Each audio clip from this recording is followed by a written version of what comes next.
Hi, good morning. So ano po ba ang messages ni God today in Mass?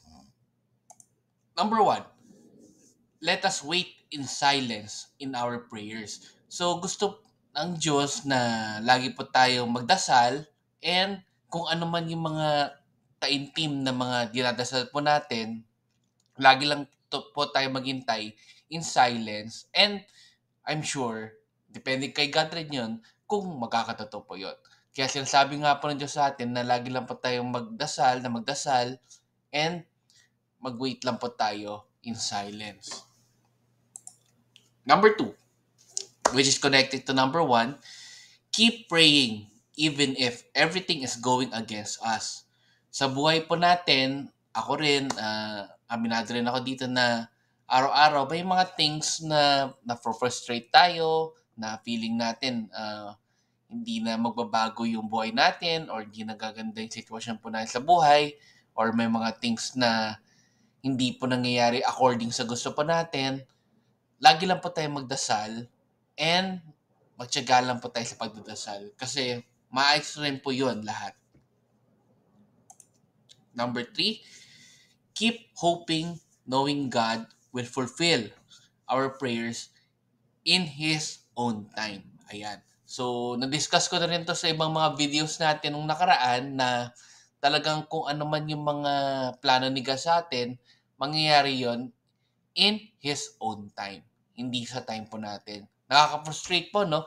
Kahit nga po ako, sobrang frustrated din sa mga things na pinagdadasal ko na parang hindi naman nangyayari or hindi yun naman natutupad ng Diyos. Kaya I'm just hoping na talagang mangyari po yun in His own time. And kapag nangyari po yun, wag natin sasayangin ang pagkakataon po na yun. And lastly, all things will fall into place in God's plan. Ayan, totoo yan. So, ako rin witness rin ako dyan na may mga certain things sa buhay ko po na pinagdasal ko na talagang nag-fall into place siya according in God's plan. I'm sure may mga iba sa atin na iniisip na ano kaya ang plano ni God sa atin or sa amin at sana po maging maayos po yung lahat. Lagi lang po tayo magdasal and magtiyaga magdasal kasi talagang si God ang masusunod sa buhay po natin. Ayan.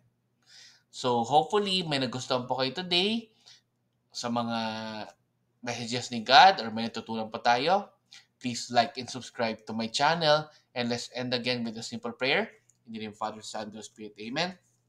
Lord, bigyan niyo po kami ng lakas na magtiyaga sa pagdadasal po sa inyo na wag po kaming mawalan ng pag-asa na matutupad niyo rin po lahat ng mga pinagdasal po namin, mga pinapangarap po namin, lahat po ng frustrations po namin sa buhay at ng ibang mga things na hindi pa po natutupad ay sana po matupad niyo rin po in your own time.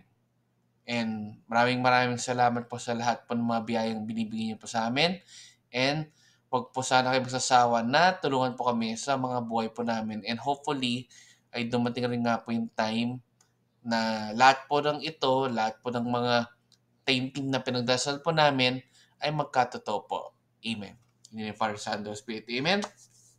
So, good morning po ulit sa inyo. God bless. And let's end again with a simple Thanksgiving prayer. Daily thank you prayer.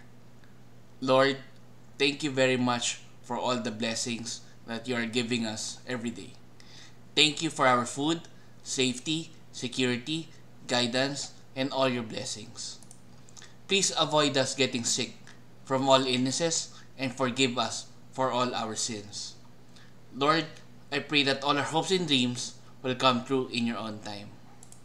Again, Lord, thank you for all the blessings that you have given us. Amen.